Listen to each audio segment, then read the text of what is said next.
Hello again, I'm John Ballantyne, and this is On the Marquee as we celebrate the 100th anniversary of the Youngstown Playhouse. And I want to thank our sponsors for this edition, Joe and Terry Malis. Our guest on this episode is not only well known at the Youngstown Playhouse, but is well known all over the Youngstown area via Easy Street Productions. And of course, we're visiting with co-founder of Easy Street, Todd Hancock. Todd, welcome. A pleasure to be here. Thanks for coming in. It's a pleasure to be here. I've always loved this building. Honored to be a part of this, really. Well, when did you first get the idea to get into acting? How did that all happen? Well, I kind of fell into it. I was one of those kids that was was kind of a problem kid. I was a show off in school, and I was always in detention. They would keep me after school and stuff, and my a great teacher, which I think a lot of people, it's a teacher that kind of guides you the right way. Well, in high school, this teacher actually got me out of detention to audition for a show. And they said, why don't you put your energy to some good use instead of just ending up in detention? So better in detention. Yeah, right. So I did it and auditioned for the show. He put me in it, and it was just kind of like a duck to water. I just had such a blast doing it, and it just came natural to me. I enjoyed it so much, and we were talking about, and again, this was like my later years in high school. I never even knew what acting was. Saw a Broadway show on a school trip, Annie, as a matter of fact, and I thought, well, that looks like a lot of fun, and so I started doing these high school shows, and it was actually Bentley Lenhoff who ran the Playhouse for years and years and years. He came and saw me in The Music Man at Boardman High School. Got a picture. Yeah, well, that's what did it here too. But he wrote me a letter saying that if I was crazy enough to actually choose this as a profession, that he would love to for me to come down and audition for things. And so I framed that letter. I still got it today. That's great. That's a great story. How long did it take you, and what was it that made you realize that you could turn what you were doing at the Youngstown Playhouse into a professional career? Well, it was. I lived in Los Angeles for about 3 years, and again, I don't think anything that we did was revolutionary or new in bigger cities. A good friend of mine was in a show called Pump Boys and Dinettes, and it was the cast, the LA cast. There's always a New York cast and LA cast, and he was cast in it, and good friend of mine, and he was the swing guy. So some nights he was in, some nights he wasn't. And when he was in, he didn't really have much family in LA, so he would always toss me a couple tickets. So I saw Pump Boys and Dinettes like 6 or 7 times, and I always thought to myself, well, geez, this thing could run forever in Youngstown, because it was just that homespun humor and just down home songs. It was no huge, big, overblown production number. It was just a really cute show, and I fell in love with it. And when I got back into town, I just so happened to have all of these good friends that fit these characters perfectly. Rick Blackson, who you know very well, was just perfect as LM, the nerdy, piano player in the show. And of course, Maureen Collins, who is my, co-founder with Easy Street Productions, was a perfect Prudy Cup. Don Creaky, who is a carpenter, so not only is he a great comedic actor, he could build the set for me, so I would design it and he could build it. And he happened to be married to this wonderfully talented girl, Robin Elia at the time, but they got married. So Robin was the perfect dinette. And then, of course, Jeff Sanders, who we lost just a couple of years ago, was our music director for so long at Easy Street Productions. He was like the music, behind the whole thing. He would arrange the things, and he played bass and guitar and everything. So, and Jeff, I miss him so much. I get choked up every time I talk about him. But he was such a key role, as all of those friends of mine when we started. And I kind of made a pact with them. I said, can we run this as long as it'll run? I said, I always wondered how long a show could run in Youngstown. And so we did the initial 6 weeks, and people were still coming. It was selling out. We did it at the Oakland Center for the Arts. We moved to a movie theater on Market Street, the Uptown Theater. And thanks to Don Creaky, who helped me build the the stage, and we reopened Pump Boys a month later. I mean, we just turned it into a live theater. And the nice thing about it was I finally had a marquee where I could put on there, 6 weeks and still pump in 10 weeks. Well, I think as the years went by, we ended up running that show for 2 years. People saw that marquee driving up, and they just couldn't believe 60 weeks, 70. It just kept going and going. Yeah, and again, it's because of those 5 friends of mine, those original, the 5, the Pump Boys and Dinettes, that we always had so much fun. We just, it was like a party on stage every night, and people came back, and it became like a cult thing. So people would see it 6, 7 times, and every time some friends would come to town, they'd bring them to the show.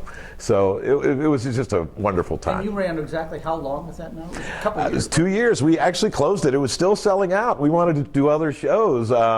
But yeah, we actually did it 2 solid years. We opened on May 5th and closed it on May 5th, 2 years later. Yeah, and we ran it every weekend, too. She brought that up. How did that show help solidify Easy Street in this town? Because that was really the first really notable thing you guys did. It really was, and it didn't really, it didn't I didn't become aware of how big of an audience we had, because when you're doing it in a small theater, it's half the size of the Playhouse. It was like 275 seats.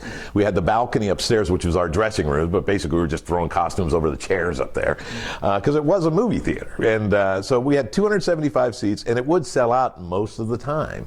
But there was those lean months as well, like January. I mean, we really literally ran it every week. I think we only took off 2 weekends right around Christmas, and but when we were doing it for 275 people a night, you never really got a sense of like, oh, there's a lot of people coming to this show. And then we started renting out Powers Auditorium. We said, well, let's do a big Christmas show, and which we're still doing.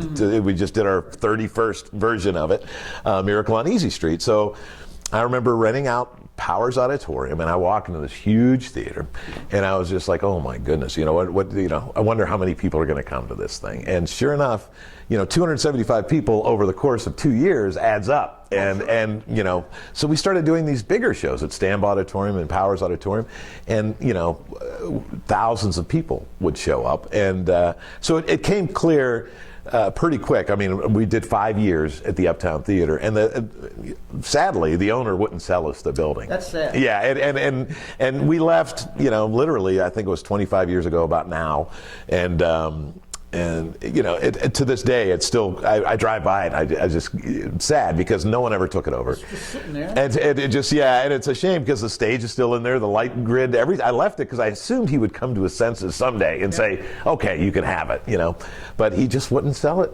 And so we said, it's much smarter and financially it's a lot safer for us to do 3 or 4 big shows a year rather than running every single week. And it was a lot easier on us too. And it gave us, chances to do other things, smaller concerts, children's workshops and stuff. So we weren't always just every single weekend, So that's kind of how Easy Street evolved. I mean, and believe me, I had no plan for it. We just kind of opened a show that was a hit show, and just to see how long it would run.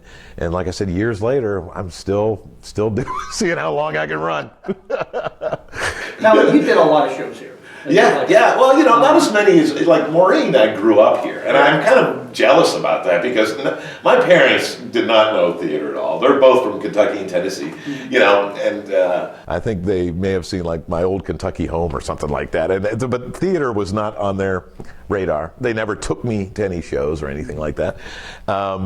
So I never did any children's theater, any of that kind of stuff. But I did, as I was older, after high school, when Bentley wrote me that letter, is when I kind of started my career here, if you want to call it that. I actually auditioned for David Gendry, another legend at the Playhouse, and a good friend of mine, and he's been in several of our shows as well. But he put me in Camelot. That was my first big role, and I was Lancelot, which and it was probably my only romantic lead ever. And so hopefully you don't have too many photos of that in your archive. Yeah, I don't think I found that. I probably took him and hit him. No, it wasn't. I mean, Mary Jo Maluso was in it, who was wonderful as Guinevere. It was a wonderful production. Actually, Tom O'Donnell, another good friend of mine, was in it as Pellinor. So we had this wonderful cast, and it was kind of my baptism by by fire. I just kind of went right into one of these leading roles, and I'm singing these big Robert Goulet songs and stuff, and I was really out of my element. I'm more of a shtick guy. I like the comedy stuff. So but it was wonderful. It was a great experience. And then, the big show that happened, which kind of, again, they had auditions for Annie, like the year after that. And I came and auditioned, and it was funny because I saw Maureen Collins at auditions, and I remembered because I knew of her. So you didn't really know her very well? No, and not at all. And I'd seen her. It was funny. One of our school field trips brought us to Brigadoon, and she was one of the stars of Brigadoon. I was stage manager. Yeah. Oh, really? Mm-hmm. Well, she was, and here I am, in high school, like, what is this place? It was my first time there, and there's Maureen. I thought she was hysterical, so I knew who she was. I can't remember the character. Yeah, I don't know. It was the comedic lead, whatever that female lead is. But anyway, so I knew who she was, and sure enough, I read for Rooster Hannigan, and she was reading for Miss Hannigan, and for whatever reason that those cosmic tumblers fall into place, and it was we were just perfect in those roles. And we came off as brother and sister. We had so much fun on stage. The funny thing about it is that Maureen and I didn't really know each other. And when we were doing the show, which became a huge hit for the Playhouse, we were doing this song called Easy Street. And everybody, just loved this number. And it was a great song. I've always, still near and dear to my heart, that song. But we would go out and perform this thing every night, and we would walk off and not really say much to each other because I'm like thinking, well, I wonder if she thinks I'm doing good, and then she was like, and Maureen was like, well, here's this young kid, I hope he doesn't think I'm not. So we never really talked about how good it felt to be on stage. And then they did this thing called the Celebration of the Arts, and they invited the Playhouse to be a part of it, and it was all big fashion show, and the symphony was part of it. It was down at Powers Auditorium, and that was the first time we kind of had a chance to do it. It was before the show even opened here at the Playhouse, and we went out there, and it was a packed house. It was 2,000 people, and our little segment was, okay, we'll go represent the Playhouse, do that Easy Street song. And so we hadn't even opened here yet, so we went out there, and I'm telling you, the symphony was playing, and we went out there and we knocked it dead. I mean, it was just, and we walked off that stage and looked at each other and just like, it doesn't get much better than this, and that was kind of the beginning of our friendship. And they brought back Annie here at the Playhouse that summer because it was such a big hit. And in between those two shows, I did Joseph and the Amazing Technicolor Dreamcoat, which Maureen was the music director with Rick Blackson. Like I said, all these people, we all kind of, interconnected. And so I got to be the Pharaoh, the Elvis character, which was right up my alley. I was just like, okay, well, this is fun. I can go on stage for 5 minutes and that's it. So I started getting into those little like cameo roles, like Rooster and that. And went out to Los Angeles for a few years, got on a soap opera, different things, nothing really major, but did some acting and was actually planning on going to New York is when we came back to town and put on Pump Boys, and then it just took over. I never left. It just kind of evolved. Well, that time you spent in California, I know there's been people that have asked, with the talent that you guys had, or have not had, and you're out in California. It's still there. It's still there. Yeah.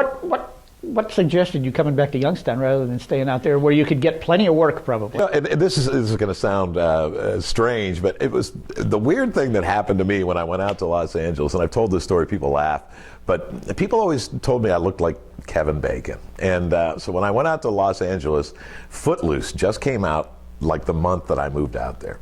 So when I moved out there, and even I thought we looked alike back then, So I'm sitting at a bus stop, and here's Kevin Bacon everywhere, on the billboards, on the thing. And every audition I went to, they're like, well, here comes Kevin Bacon. Here comes Kevin Bacon's evil twin. Here comes... And I'm like, I don't think a movie career is going to pan out for me at this time in my life, I mean, you talk about a disappointment, it's like someone that gets famous right before you do, who looks just like you. Yeah, exactly. So I always made a joke that, if he ever needed me for an evil twin or something. But I really enjoyed being on stage anyway. anyway. I did do some TV work and some work like that, and it's always just kind of hurry up and wait. You just sit around most of the time, and I like being on stage, and I like that immediate interaction. That immediate reaction. So that's why I was going to New York, and like I said, we just kind of stopped in Youngstown. Maureen's brother was getting married, so it was kind of like, oh well, we'll stay in Youngstown for the summer and then go off to New York, and then we opened up that show. And it just kind of took off. What the training you got here, because that was fairly early in your career, how did that serve you, both on a business side and on a performance side, to go beyond? You know, I say there was a family of mentors that really kind of took me under their wing, because I was green as could be. Like I said, I fell into this thing. Didn't have much experience. I was just you know, making it up as I went along. But there was John Abbey, who was in Camelot with me, a great friend of mine, always would point me in the right direction. And he was like one of those people too that had all those like theater traditions, you know, like don't put a hat on the dressing room table. Like he'd be yelling at me, telling me to go outside and spin around and whistle. I mean, all this stuff, you know, the John Abbey, but I considered him a really good friend, and he was good friends with that teacher.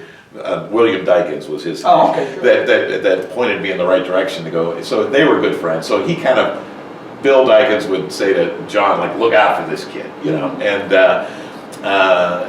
the other one was Mr. Griffith, John. You know, and again, I saw him in the, what did he do? I think it was maybe the Music Man or something. And anyway, we just struck up this friendship, and he was another one of those mentors. I would call him all the time. Matter of fact, when I did Will Rogers' Follies, I had him be the voice of Florence Ziegfeld that would come over the loudspeaker, you know, well, let's move it along, Mr. Rogers. And I said, there's only one guy I want to do this part, and that was John. So he did it for me. He was wonderful and a really nice guy over the years. And again, an icon here. Yeah, it really, both of those gentlemen are. And again, Bentley, who kind of wrote this letter to me and invited me to come here, even though when he left the Playhouse, for years and years and years after, he would write me, email me when I could afford a computer, but he would always give me advice on how to promote shows, he was one of those people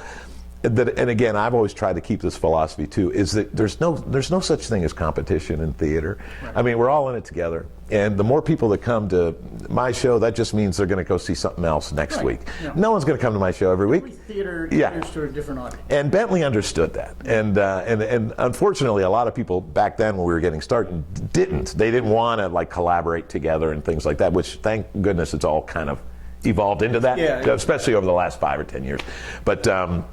But back then, everyone was competing. Like, oh, well, like they were upset with Bentley for like giving me advice on because I was at the Uptown, and we were coming out of a time where the Playhouse was really the only game in town. Right, right, and I think there was a lot of jealousies and a lot of petty stuff that obviously, really was unwarranted. Maureen and I grew up, well, especially Maureen grew up here. We had no ill will for this place, and it wasn't like we were competing against the Playhouse.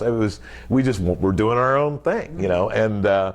So we never looked at it as like competing with each other, and we try to come back here and do as much. I mean, the wonderful thing about it is now James McCullen, I call him Jimmy. Yeah. Jimmy's been doing shows with us forever. Oh, yeah. And he was our Joseph in '94. So he goes back a few years with. Him when he was. Yeah, well, so does Maureen. Maureen remembers as Oliver. And so we've known Jimmy forever. And when I came back from LA, the first show I did was for Bob Vargo, was Little Shop of Horrors. Okay. And who was in it? James McClellan as Seymour. And that was when I kind of first met him. And that was back in '87. Yeah, so that was a long time ago. And again, I was the dentist, he was Seymour, so we kind of struck up this friendship, and I knew he was a great singer. So when I started doing my own shows, especially big shows at Powers, he was my go-to guy, the voice, So I didn't have to do any more of those romantic songs. Those were Jimmy's area. I was the comedy stuff. I got to take a quick break here just for a second. We're going to be back with Todd in just a second, but I want to thank our sponsors again for this edition, Joe and Terry Malis and the Photo Place over in Austintown. This is kind of I've got a question that I've been asking everybody because I get so many varied answers and so many comical answers. Do you believe in the Playhouse ghost? Well, I don't know. He hasn't made any noise yet. So.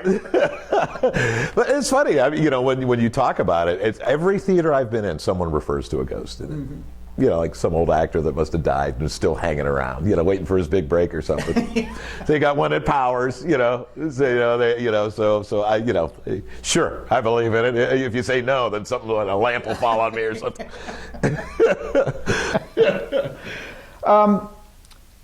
You work with a lot of kids. Yeah, oh yeah. In various shows, and I know Maureen does classes, and I don't know if you get involved in the classes or not. A lot of those kids started out here at the Playhouse, went on to do shows with you. Sure. How did their association with Easy Street and doing shows with you help bounce some of them into the professional careers that they have? Well, you know, we're fortunate.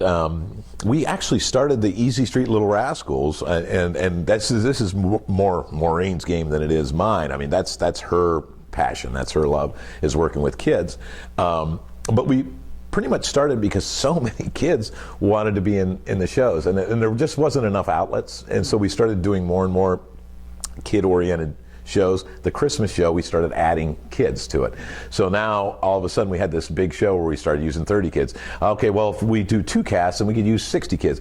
And it just kept growing and growing and growing. And of course, these parents who want their kid to be on stage, like, go, we want them to be in that Christmas show, you know? So as the Christmas show kept getting bigger and bigger, and we added dancers, the Easy Street Dancers, Easy Street Little Rascals, and everything else, we started working with these kids. Well, now, Maureen does these Little Rascal workshops, and I think that there's a dual thing going on. As she starts off, a lot of kids, she works with kids that are 3 years old, that you know, she works with them, get them their confidence up, teach them how to sing. They come here and audition for shows. And the same thing, kids that are in shows here will come and work with Maureen. So it's a nice relationship. Yeah, I mean, and again, these kids, there's just not enough for them to do. So, I mean, you know, Maureen is the first person to say, go audition for that over at the Playhouse, you know. And if we don't have something going on, go do it, you know, keep working, keep it up. So I think it's wonderful. What's your advice for kids who really want to make a profession out of this? Because it's a tough profession. Oh yeah, you got to have a thick skin. Yeah, really, it is. And I would give you all the advice that I didn't do when I was younger. It was funny because my mom made both of my older brothers. I have 2 older brothers, and she made both of them take piano. They hated it, and by the time it got to me, she didn't make me do it. She's like, oh, I'm not even going to try with you. Now, I could have used it, you know, but I was like, oh, good, I don't have to take piano. I didn't take any dance classes, didn't take any of that stuff, didn't take any voice lessons, you know, anything. I just here's one of those ghost noises. I didn't take anything, you know, I just kind of jumped out on stage. And like, here I am. And but the advice I would give to kids would be, you know, get that training while you're young, because while your mind can still absorb all that stuff, learn how to dance, learn how to sing, learn how to play an instrument, especially like the piano or guitar, so you can be self-sufficient. Because when you're not in a show, or maybe, you know, the 1% of us that actually make a living, you know, acting, you can be an entertainer in a coffee shop, in a bar, a restaurant, or whatever, and still make money doing what you love. And Rick Blackson is a perfect example. Absolutely. Of so multi. Yeah, and he loves working with kids too. I mean, that's how he, you know, makes ends meet as well. I mean, he gets to perform obviously with Mary Jo. They do their cabaret act everywhere. But you know, working with kids and teaching them his passion is what, you know, these kids do. And thankfully, you know, now we've been going for 30 years. So I can actually look back and say, oh my goodness, you know, this legacy that is the Easy Street Little Rascals. We've got kids that are on Broadway. We have one kid, just kid. I mean, they're not kids anymore. But Rosie Jo Nettie just finished up the Yiddish version of Fiddler on the Roof. We have Alicia Jordan, who is a little rascal.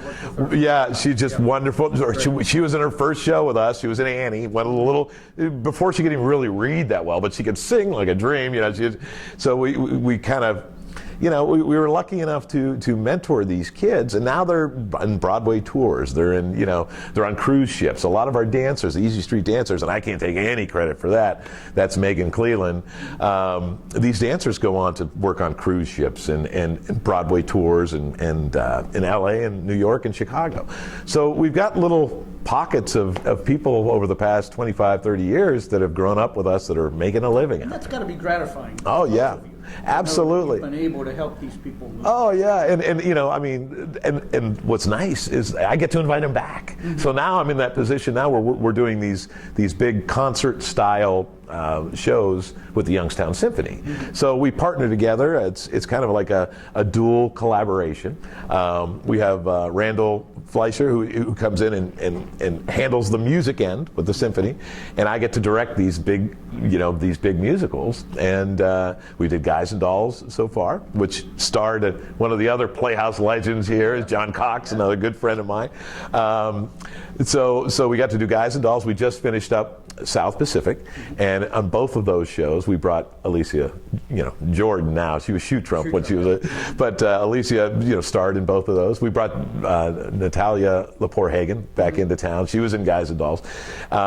Getting ready to bring in some more people that were at the Playhouse, for our next big production of Beauty and the Beast. So we're going to bring in some more. Now, is that going to be a concert style, or is that a full stage? Yeah, it's going to be the full show, but I'm going to stage it concert style because we want to feature the symphony, and the way that we stage these shows is with big screens and projections and things, which it frees it up for me. That the last time I did the full production about 13 years ago, which James McClellan was our beast, we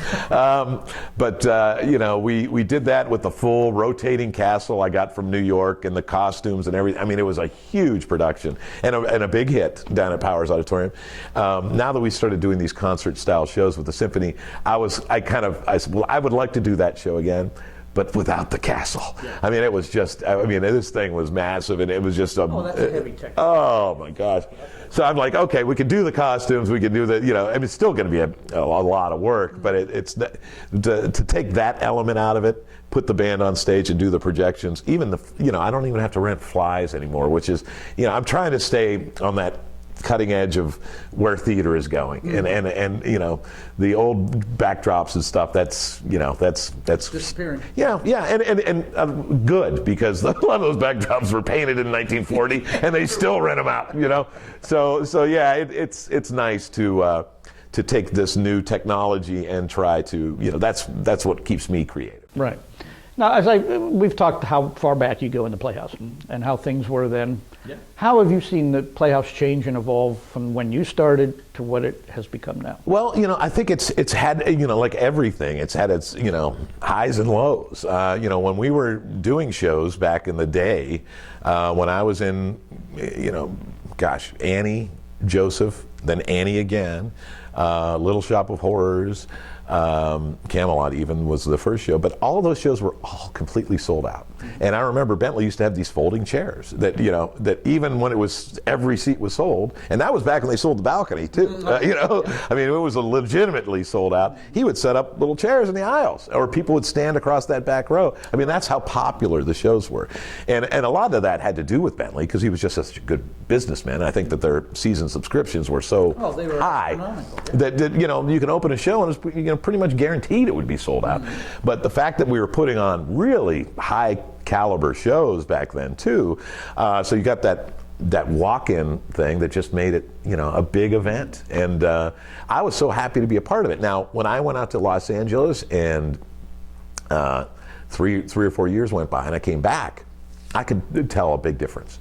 We left when it was on one of those high ebbs, and when we came back, it had changed. Bentley had left, and I don't know if that was under good circumstances or bad. He never really talked bad about the Playhouse, but I always thought that was a kind of a tragic mistake, because it just didn't feel the same, and so I think there was a lot of bad blood because of that, or maybe some other things. I wasn't here, so I don't really know the big shakeup that happened. I just kind of came back and saw what was left, the remains, and not that necessarily the quality of the shows were down, but it just seemed like it was a little bit like a ship without a captain or a rudder. You know what I mean? It just kind of, it just didn't quite feel the same, and I think that's maybe why some of these satellite theaters opened up. I know Sandy Van Such was the one that started the Oakland, right. And within a year we had started Easy Street Productions. It was just kind of like. well, if they're not going to be doing shows at the Playhouse, and I wanted to do shows. I mean, my whole goal was to run, like become a professional theater, pay actors, pay musicians, not just do it for the fun of it, try to actually make a living at it. And so, we were the first, I think we're still the only professional stock theater, but I could just tell that was, different. And then the years that we were at the Uptown, like I said, I think that a lot of people treated us as competition rather than, like kids that were from here. And so there was a lot of, years that went by that I think were wasted years. That, just, people were disgruntled for no real reason, And like I said, over the years, we've tried to, get that relationship back to being normal or productive, I should say. And now that Jimmy's, kind of been, put in charge here, it makes it so much easier for us. I mean, I've known Jimmy for 25, 30. Maureen's known him since he was a kid, So it's just a lot easier. John Cox, I play golf with him, all the time, So I mean, we've got a great working relationship with the people who run the place now. Well, I think too, when Bentley left, he had been here for so long. He had been here, I think, since early to mid '60s or something, and left in the '80s. I mean, you were under constant, good, firm leadership for that many years, and then all of a sudden, when that's gone, you're going to kind of swerve and be a little. I actually had a season here that I was kind of, at least I was in charge of that. Again, I don't think they wanted to give me a title, I think they were afraid of that, but yeah, for a season, Easy Street and the Playhouse did a season together. And we brought back some of our that's that picture back there of Music Man. We brought back some of the, what we thought would be big hits for them. And they all were. We did Music Man. We opened with Music Man. I think it sold out for 3 weeks. We did Annie, followed that. We added a week, so that sold out for 4 weeks. Then we did our Miracle on Easy Street on stage. And that sold out for 2 weeks. So we had like 7, 8 weeks in a row that just, it was full. And then we did a little show that no one had really heard of back then. I mean, 30 years ago was Into the Woods. It was new. It was like just in release, so we did that with a wonderful cast. And then by the end of that season, David Vosberg was here, who's a good friend of mine too, and I think he is kind of in charge of the opera. I'm not sure if he stepped down from that position or not. He did, yeah.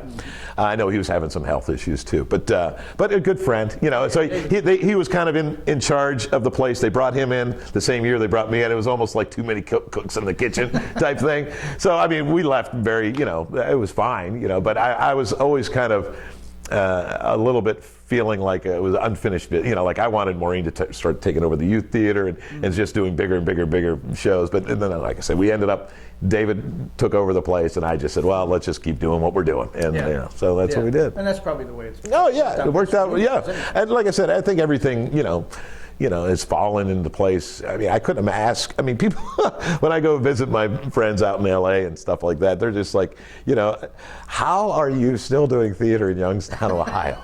Tell me how that works. And then, it's just like, well, it's interesting. I said, but people in this town, they appreciate, I mean, I think there was I can't remember who told me, it's probably one like John Abbey or John Griffith, they said there's a sign on some theaters, like, if you think you're good, play Youngstown. Because our town was like notorious for just like, back in the vaudeville days. I mean, it was a tough crowd. It was steel crowd, This is blue collar. You better come here with your chops and be ready to entertain us. And we'll tell you if you're not any good. The Playhouse from the very start, they started in 24, but starting around 26, they always had a following in this town that was unbelievable. Yeah. Now, it wasn't just because it was the only theater, I don't think, but I mean, they had to be doing something right to get that kind of financial support and that kind of walk-in trade and ticket sales. I mean, they were full all the time. Well, think about it. I mean, even now, just with the Playhouse, even, how many satellite theaters there are now. I mean, it's just like, there's so many. And, I'd like to think that Easy Street helped inspire some of those other people to start, like, well, they did it, we can do it. Todd didn't know what he was doing, and he started a theater. So I think that, this town has always supported, and I've said it before in interviews, is artists and athletes. I mean, it's like our major export. I mean, I think that it's there's so many artists in this town, and I don't mean just, actors or singers. I mean the whole, the musicians are top notch. The actual, the everything. I mean, you walk down to YSU and their shows, their art shows and photography. It's just brimming with talent. Look how popular the Butler has become. Yeah, and it's so we've got this wonderful, talented pool to draw from, but not only that, we've got this town who supports live theater. I mean, the fact that so many of us are still in business. I mean, major cities have lost their symphony orchestra. Yeah. And knock on wood, ours is still here, and I hope we're helping to kind of reinvent them a little bit with these big musicals and things, but I mean, huge cities have lost their symphony orchestra. Yeah. I mean, so the fact that stuff is still supported, the Playhouse is still supported, and and people would say, this isn't, oh, I don't want to go down there. I got that all my life. I mean, when we opened the Uptown, oh, I'm never going down there. It's not safe enough. Then we started doing shows downtown. Oh, I'm not going down there. It's not safe enough. And we were doing shows here. Oh, it's not safe enough. People will come. They will. If you put on a good show, they're going to come. So you do what you can to make everyone safe and everything. But if I have good product, if you put on a good show, they'll come. They'll come. Yeah. Now, as we get closer to the 100th anniversary, which is going to be in a few years from now, what avenue would you like to see the Playhouse go in to improve what they have now? Well, I like what they're doing. I think that Jimmy has really, I should be calling him James. He's in charge. James has been doing a wonderful job.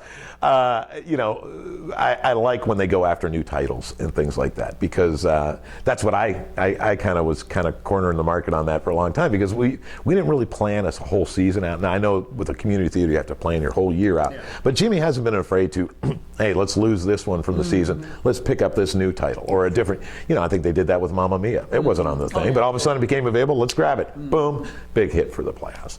So I'd like them doing new things. I like them to kind of keep pushing the envelope, as I think they did back in Bentley's days. I mean, I think that everything old is new again. Is that you could look back to what Bentley was doing, the practices he did, and it's not just a term, show business. I mean, it's show and there's business. You've got to take care of the business. You've got to promote shows. I mean, that's a key. And people think I'm crazy, but that was the other thing that I wanted to do with Easy Street, is just people aren't going to come if they don't know about it.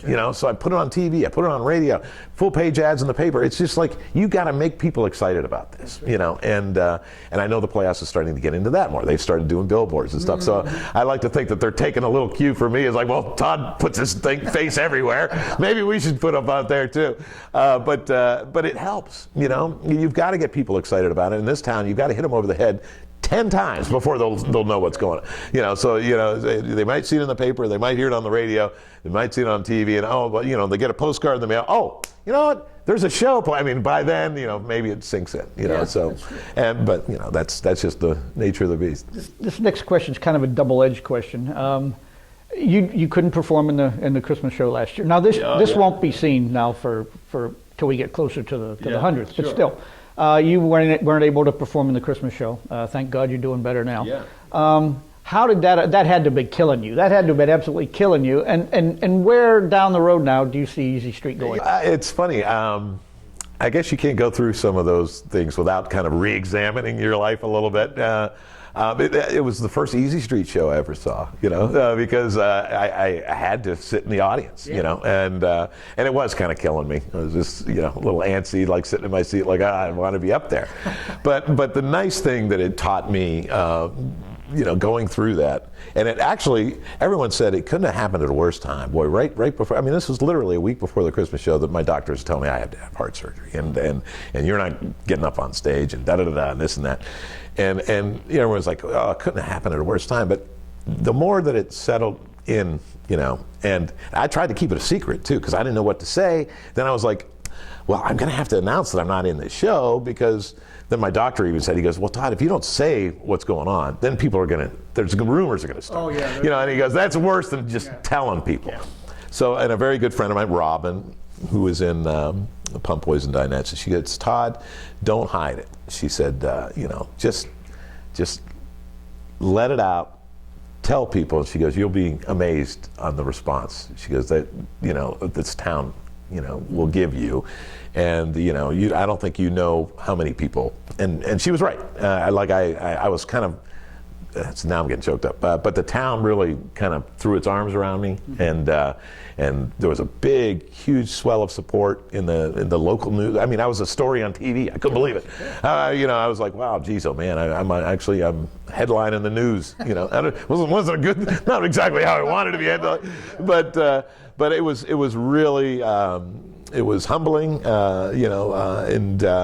and so I tell people, I said, actually, it couldn't have happened at a better time, because I think around Christmas, people associate Easy Street with that Miracle on Easy Street. We've been doing it for 30 years, and not Christmas without that. Yeah, well, thankfully a lot of people say that, and a lot of people who were little rascals in the show are bringing their their kids to the show. I mean, we've been doing it that long, but I think that because it happened during that show and I couldn't be in it, so many people, realized that, this must be real.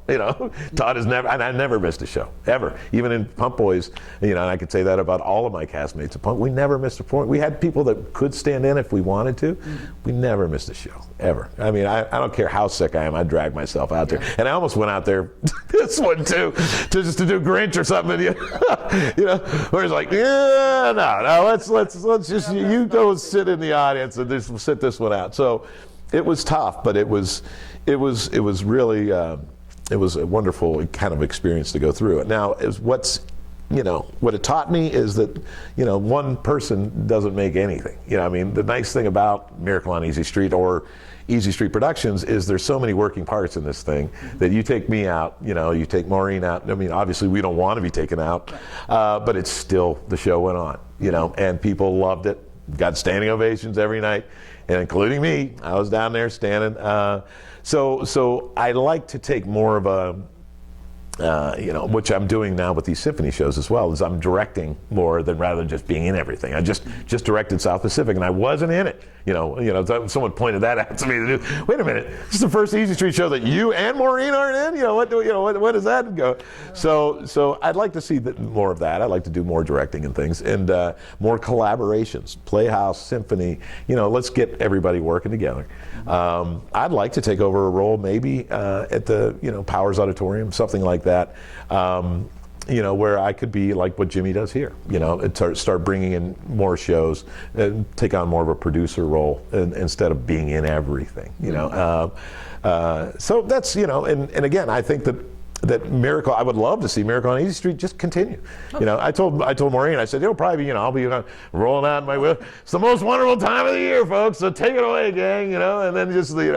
Johnny Carson used to talk about sitting there at his desk when he's 90 years old. Right? Well, when I saw it actually happen in front of my eyes, and I wasn't in it, I was like, well, this could maybe go on for forever and ever. I would love to see that, because it's a wonderful showcase for kids. Oh. It's a wonderful showcase for dancers and our musicians, and like you said, it ain't Christmas till Miracle on Easy Street. So I'd love to keep that one going forever and ever and ever. And we're blessed. Maureen and I, it's been a lot of hard work. People think these things, you know better. They don't just fall together. Oh, no. It's a lot of work.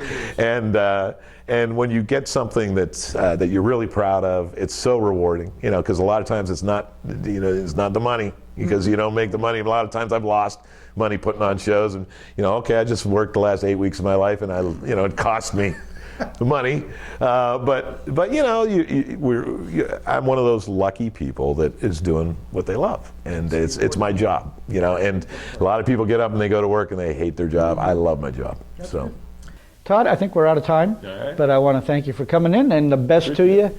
Keep yourself going, keep yourself healthy. Yeah, we're trying. Okay. Thanks for joining us on this edition of On the Marquee, and we will see you the next time.